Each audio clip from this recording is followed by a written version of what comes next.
The enlightening being Diamond Matrix said, "Those who have thoroughly fulfilled the path of the fifth stage of enlightening beings enter into the sixth stage. They enter by way of 10 equalities of things, by the equality of signlessness of all things, by the equality of non-origination of all things, by the equality of absence of characteristic marks of all things, by the equality of non-birth of all things, by the equality of detachment of all things, by the equality of primordial purity of all things, by the equality of non-conceptuality of all things, by the equality of all things in neither coming nor going, by the equality of all things in being like illusions, dreams, reflections, echoes, the moon's image in the water, or apparitions, and by the equality of non-duality of existence and non-existence of all things. Thus observing all things in terms of their intrinsic nature and according with it without opposition, they attain the sixth stage of enlightening beings, the stage of presence. But this is only by penetrating conformative tolerance. They have not yet attained the tolerance of the non-origination of things. Thus understanding all things in their intrinsic nature, enlightening beings, all the more guided by compassion, commanded by great compassion, in order to completely fulfill great compassion, observe the formation and disintegration of the world. While observing the formation and disintegration of the world, it occurs to them, the origins of worldly ways are all due to attachment to self. In those who have no attachment to self, the development of worldly ways does not take place. It also occurs to them, these beings, intellectually infantile, attached to their selves, covered by the blinders of nescience, seeking existence and non-existence, thinking illogically, gone on a wrong path, acting perversely, accumulate conditioned states of good, bad, and immobility. The mental seed conceived and planted by those conditioned states, imbued with taint and grasping, leads to future birth, old age, and death, coming into being as a result of renewed existence. In the field of action, in the darkness of ignorance, with the moisture of craving and the flow of egotism, the net of views grown, the sprouts of name and form appear. Having appeared, they grow, and name and form having developed, the five senses become operative. From the intercourse of the operative senses comes contact. From the intercourse of contacts comes sensation. After sensation there is desire. Thence craving and grasping grow. Once grasping is developed, becoming comes into existence. Once becoming has come into existence, the five clusters emerge.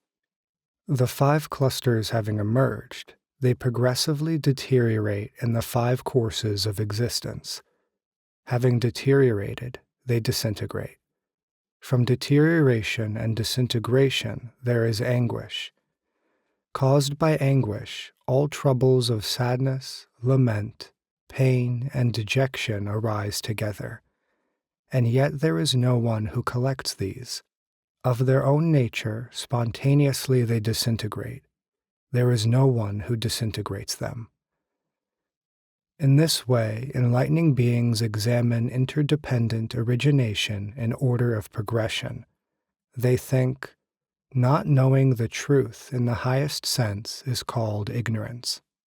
The fruit of action fashioned by ignorance is conditioning.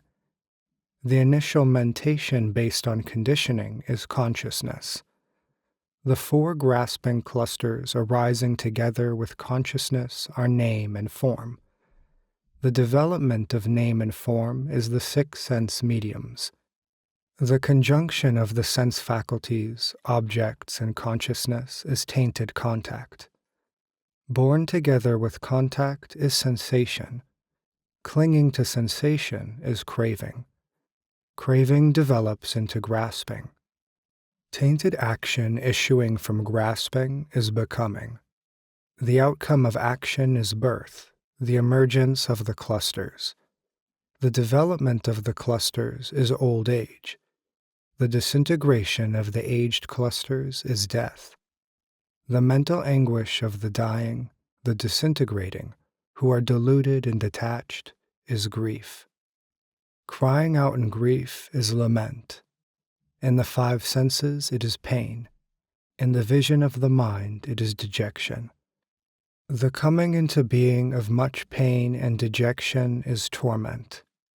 Thus this whole mass of suffering, this tree of suffering, grows, without any agent or knower. They also think. From attachment to an agent, actions are cognized.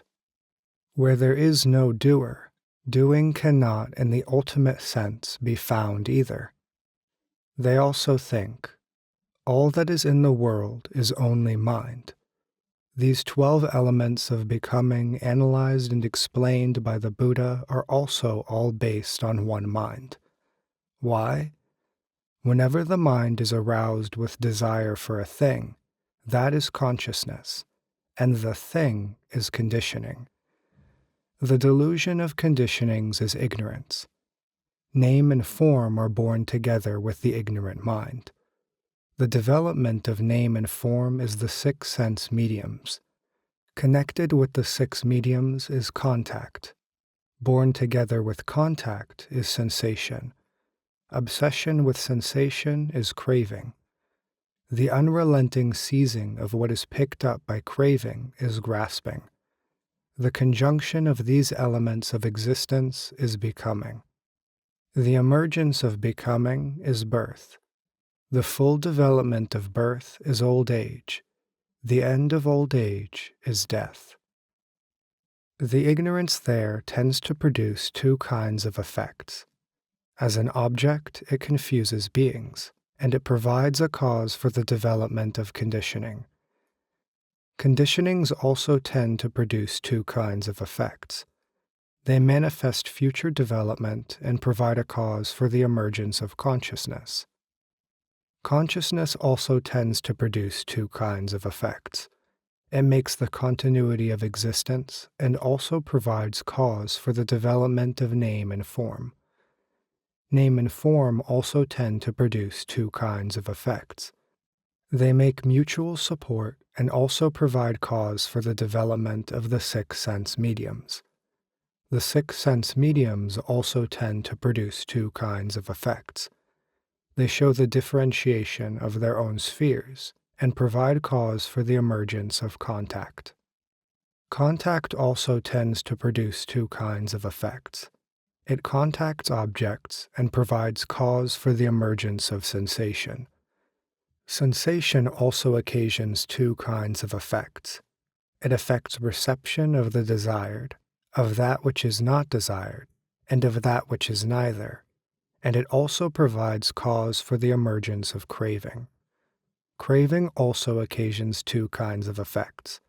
It creates intense desire for desirable things, and provides cause for the emergence of grasping. Grasping also occasions two kinds of effects. It creates bondage by afflictions and provides cause for the emergence of becoming. Becoming also occasions two effects. It creates a tendency toward other courses of existence and provides cause for the emergence of birth. Birth also occasions two effects. It produces the emergence of the clusters and provides cause for old age. Old age also occasions two effects. It produces changes in the faculties and provides the cause for meeting in death. Death also occasions two effects. It destroys the compounded and causes continuation through lack of perfect knowledge. Therein, conditionings grounded on ignorance means the continuation and support of conditionings by ignorance as a cooperating cause. Consciousness grounded on conditionings means the continuation and support of consciousness by conditioning as a cooperating cause. Name and form grounded on consciousness means the continuation and support of name and form by consciousness as a cooperating cause. The six sense mediums grounded on name and form means the continuation and support of the six sense mediums by name and form as a cooperating cause. Contact grounded on the six sense mediums means the continuation and support of contact by the six sense mediums as a cooperating cause. Sensation grounded on contact means the continuation and support of sensation by contact as a cooperating cause. Craving grounded on sensation means the continuation and support of craving by sensation as a cooperating cause. Grasping grounded on craving means the continuation and support of grasping by craving as a cooperating cause. Becoming grounded on grasping means the continuation and support of becoming by grasping as a cooperating cause. Birth grounded on becoming means the continuation and support of birth by becoming as a cooperating cause. Old age and death grounded on birth means the continuation and support of old age and death by birth as a cooperating cause. The extinction of conditionings due to the extinction of ignorance means the stilling and non-establishment of conditionings due to the non-existence of ignorance as a cooperating cause. The extinction of consciousness due to the extinction of conditionings means that without conditionings as a cooperating cause, consciousness is stilled, unsupported. The extinction of name and form due to the extinction of consciousness means that without consciousness as a cooperating cause, name and form are stilled, unsupported. The extinction of the six sense mediums due to the extinction of name and form means that without name and form as a cooperating cause, the six sense mediums are stilled, unsupported.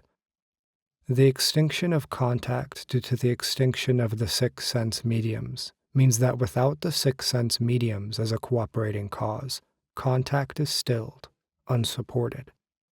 The extinction of sensation due to the extinction of contact means that without contact as a cooperating cause, sensation is stilled, unsupported. The extinction of craving due to the extinction of sensation means that without sensation as a cooperating cause, craving is stilled, unsupported.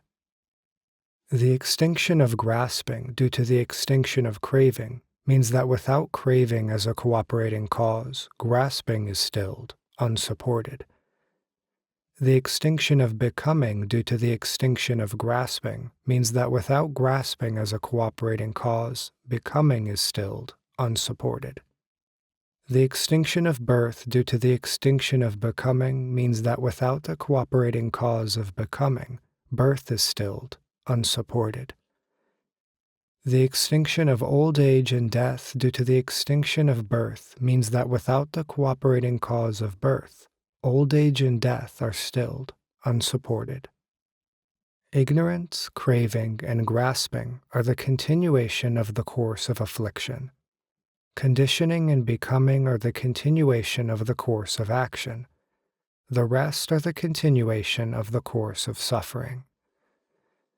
The preceding and the succeeding annihilated by analysis, these courses are cut off.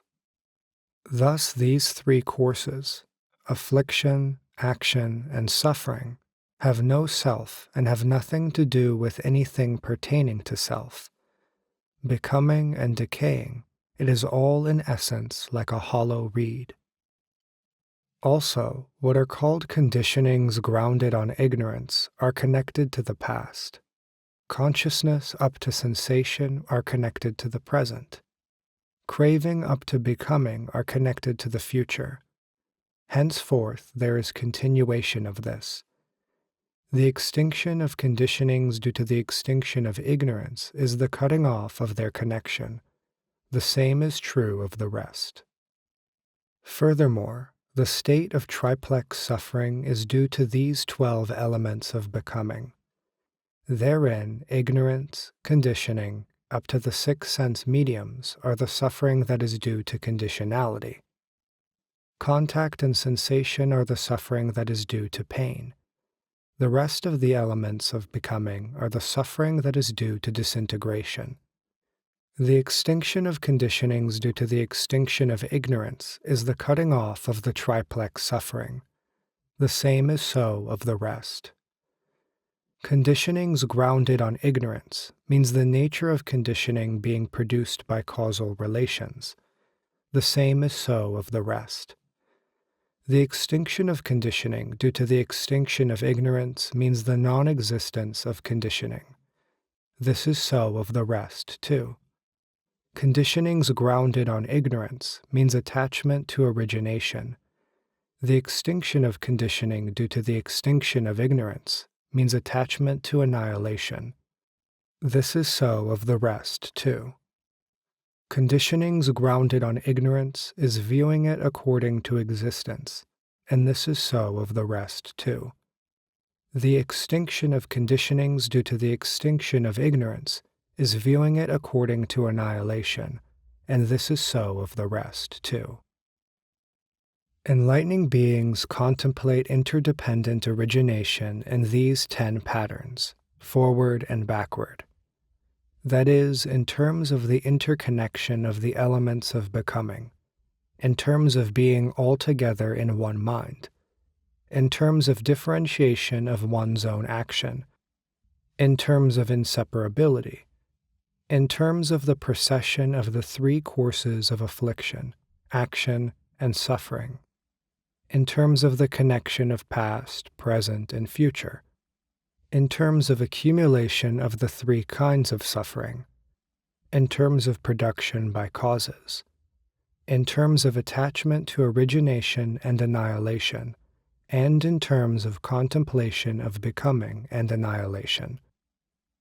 Enlightening beings thus contemplate interdependent origination in 10 patterns. Because of contemplating it in terms of being without self, without being, without soul, without person, inherently empty, without doer or subject, the door of emptiness and liberation becomes manifest to them. Because of the nullity of own being of these elements of becoming, being in the presence of ultimate liberation, no sign of anything occurs to them. In those who have thus entered into emptiness and signlessness, no desire whatsoever arises, except led by great compassion for the full development of sentient beings. Thus the door of liberation of wishlessness becomes manifest to them. Causing these three doors of liberation to become manifest, they leave behind the ideas of self and other, of agent and perceiver, of being and non-being. All the more, filled with compassion, they work to perfectly attain the elements of enlightenment which they have not yet attained. The enlightening beings think, that which is fabricated goes on because of linkage. Without linkage it does not proceed. The fabricated goes on because of assemblage. Without assemblage it does not go on. Having recognized the many ills and bad effects of the fabricated states of conditioning, we should cut off this linkage, this assemblage. But we should not go to the ultimate cessation of the created for the sake of the full development of sentient beings. This abode of transcendent wisdom, encountered by enlightening beings examining the many ills of fabricated conditioned states, by nature without inherent existence, unborn and not annihilated, is called the presence of unattached knowledge. It is realized by undertaking great compassion and not abandoning duty to living beings, by merging with its light. Endowed with such knowledge, illumined by transcendent wisdom, they bring together the cooperating causes conducive to the elements of enlightenment, but they do not abide in the created state. They also observe the essential nullity of conditioned states, but they do not settle down in that, because they have not yet completely fulfilled the elements of enlightenment. The enlightening beings in this stage, the stage of presence, realize the concentration of enlightening beings called entry into emptiness. They attain absorption in emptiness of inherent nature, emptiness of ultimate reality, supreme emptiness, great emptiness, emptiness of union, emptiness of production, non-conceptual emptiness according to reality, emptiness of concern, emptiness of disconnection and non-disconnection. With these 10 doors of concentration on emptiness in the forefront, 100,000 doors of concentration on emptiness become manifest to them, and so do 100,000 doors of concentration on signlessness, and 100,000 doors of concentration on wishlessness. Furthermore, the enlightening beings in this stage of presence fully develop unbreakable intent, certain intent, good intent, profound intent, unretreating intent, unrelenting intent, pure intent, endless intent, intent to seek knowledge, intent to perfectly unite means and wisdom. These 10 intents of enlightening beings lead to the enlightenment of Buddhas. The enlightening beings become courageous and do not retreat before verbal opposition. They enter the stage of knowledge. They give up the stages of listeners and individual illuminates, being wholly directed toward Buddha knowledge. They also become immune to the doings of demons and afflictions, and become firmly established in the light of enlightening beings.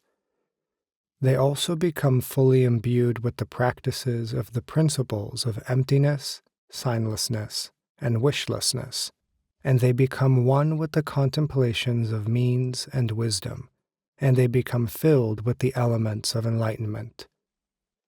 In the enlightening beings in this stage of presence, the abode of transcendent wisdom becomes paramount, and they attain the third acceptance of these principles, that of keen accord, by following them without opposition. To the enlightening beings in this stage, many Buddhas become visible by great vision and willpower. Many hundreds of Buddhas, many thousands, hundreds of thousands, millions, billions, trillions of Buddhas. Having seen these Buddhas, with great zeal they pay honor and respect to them, providing them with offerings of food, clothing, bedding, medicines, and other furnishings, and also bring comforts for enlightening beings, and also honor the religious community. They dedicate all these roots of goodness to perfect enlightenment. They also attend those Buddhas and listen to their teachings in person with great respect and appreciation of their rarity, taking up the teachings and remembering them. Having heard the teachings, they practice them by means of true application, wisdom, knowledge, and illumination, and effectively preserve them in action. They reach further into the store of teachings of the enlightened.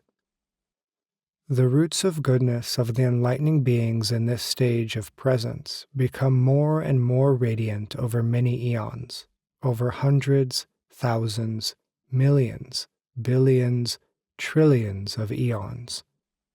Just as gold covered with jewels becomes even more radiant, so do the roots of goodness of enlightening beings in this stage, cultivated by expedient means and wisdom, become all the more radiant.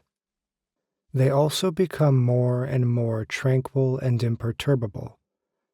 Just as moonlight refreshes and delights people and cannot be diverted by the four winds, in the same way those roots of goodness of enlightening beings in the stage of presence quench the fires of afflictions of countless beings and make them refreshed and happy. And those roots of goodness cannot be diverted by the four demons. Among the 10 transcendent ways, transcendent wisdom is paramount in these enlightening beings, but they also practice the others as best they can. This is a brief summary of the 6th stage of enlightening beings, called the stage of presence. most of the enlightening beings in which are masters of emanation, expert and powerful in stopping people's conceit, skilled in drawing people away from the conditions of pride and arrogance. They cannot be distracted by the interrogations of all listeners. They are skilled in introducing beings into interdependent origination. Whatever actions they undertake, whether by giving or by kind speech or by beneficial action or by cooperation, all of it is never apart from thoughts of Buddha, the teaching, the community, enlightening beings, the practice of enlightening beings, the transcendent ways, the stages, the powers, expertise, and unique qualities of Buddhas, including omniscience complete in all respects. Why? To become the best of beings, unexcelled leaders and guides, and ultimately omniscient refuges. Those who seek to be thus undertake the appropriate effort, by which exertion they instantly attain 100 trillion concentrations. See 100 trillion Buddhas and recognize their power. Shake 100 trillion worlds. Go to 100 trillion lands. Illumine 100 trillion worlds. Mature 100 trillion beings. Remain for 100 trillion eons. Penetrate 100 trillion eons past and future. Contemplate 100 trillion doctrines. Manifest 100 trillion bodies, each body manifesting a company of 100 trillion enlightening beings. Beyond that, enlightening beings with the power of vows perform, by the excellence of their vows, countless transfigurations of body, aura, mystic powers, vision, sphere of operation, voice, conduct, adornment, power, resolution, and performance. Then the great enlightening being, Diamond Matrix, uttered these verses describing this stage. Having fulfilled the practice of the path of the fifth stage, realizing knowledge of the signlessness, formlessness, and birthlessness of things, knowledge of their non-origination, primordial purity, and inexpressibility, thus enlightening beings enter the sixth stage. The objective eye tracing phenomena consistently, without rejection or attachment, without false ideas, knowing them to be of the nature of illusion, apart from being and non-being, enlightening beings enter the higher sixth stage. Stable in keen accord, full of knowledge and power, they observe becoming and decay in all worlds. The becoming of the world is in essence the becoming of the dark of delusion. When that delusion is destroyed, becoming is non-existent. They contemplate conditional creation, ultimately empty, without contradicting the causal relations of action or the function of names. Knowing in truth action has no agent, they look upon the fabricated as like dense clouds without will. Not knowing the truth in the highest sense is ignorance. Action and consciousness are the results thereof. Then, born together based on consciousness, are name and form. Thus all come into being, the whole mass of suffering. They realize the three realms are only mind, and the 12 elements of becoming are in one mind, born of desire and produced by the mind. Thus extinction and becoming too are distinctions of the mind. The function of ignorance is dual. It creates delusion, and in delusion also provides a cause for sensations, and so on up to old age, degeneration, and death. The production of all suffering from this has no end. It cannot be cut off under conditions of ignorance, but having stopped this continuous production, all ceases completely. Delusion, craving, and grasping are the courses of affliction. Action and becoming are conditionings, the rest are suffering. From delusion to the sense mediums is suffering due to conditionality. Contact and the development of sensation are suffering due to painfulness. The rest of the elements are suffering due to degeneration. If their development is stopped, that suffering has no self. The forerunners are ignorance and conditioning. Consciousness and sensation operate in the present. Craving, becoming, and suffering take place in the future. Those who observe unattached cut off their inception and progress. The condition of delusion creates bondage. The end of bondage is the extinction of conditions. The production of result by cause does not happen without cause. Enlightened knowledge sees it as void of inherent existence. Following delusion is the cause and force of becoming. Opposing it, all becoming is cut off by the annulment of the cause. Those with unattached minds observe in 10 ways the profound interrelation of one thing and another. Intention, the elements of becoming, and the locus of action are inseparable in the forefront of the 3 courses. Unoriginated and unperishing is the procession of conditions, the cause and destruction of the 3 forms of suffering, origin and extinction. Thus do enlightening beings comprehend interdependent origination, like illusion, unreal, without knowing or doing, like a dream, like a reflection, void of intrinsic being, like the mirage of the ignorant and deluded. Whoever meditates thus rests in the emptiness of the wise. They realize this signlessness of conditions. Knowing they're completely unreal, they have no wishes, but they go on living out of compassion for beings. Thus, having accomplished this door of liberation, the great beings are even more compassionate in mind and seek the qualities of Buddhahood. Observing the fabricated is a matter of conjunction, they become more diligent, replete with many virtues.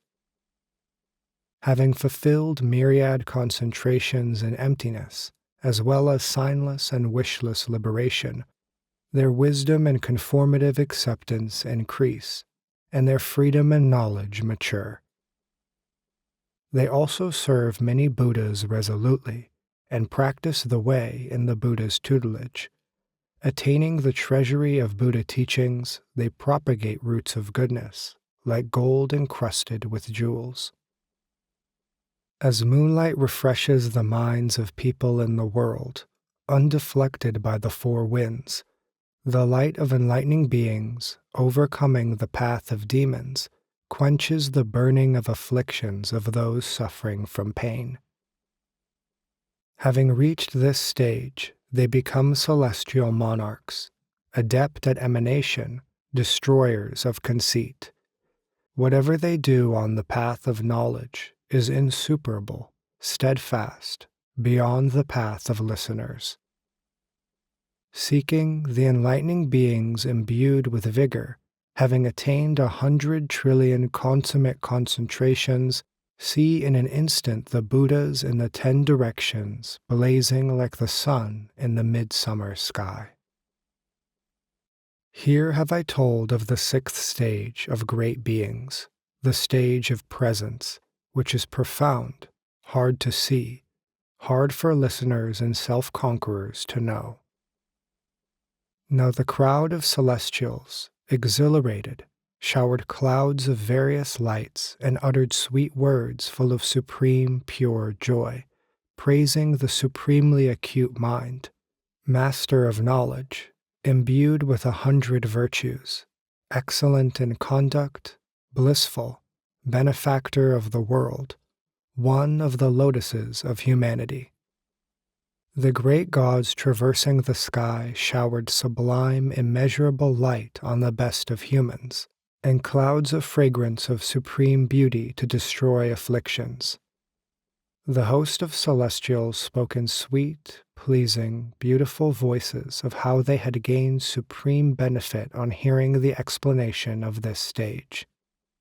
The goddesses, delighted, playing sweet music, spoke in praise of this eminent practice by the power of Buddha. Best in conduct among the wise, tamers of the tamed, benefactors of the world, having transcended the world, they act in the world, showing the subtle. They manifest various bodies, all the bodies one with the essence of things. Peaceful, uncontentious, they speak without the idea of having said even a syllable. They go to 100 lands and pay respect to the guides, those who are most worthy of honor, having given up their concept of a land, being masters of knowledge. They fully develop beings, yet have no concept of self or other. They accumulate highest goodness, yet have no attachment to accumulation of good. Having seen the world burning with desire, hatred, and delusion, they get rid of all concepts, and out of compassion undertake higher efforts. The gods and goddesses, having offered their splendid song, became silent, enraptured, all gazing at Buddha. This assembly is calm, they said to the enlightening being. Tell us the features of the seventh stage, abode of virtues.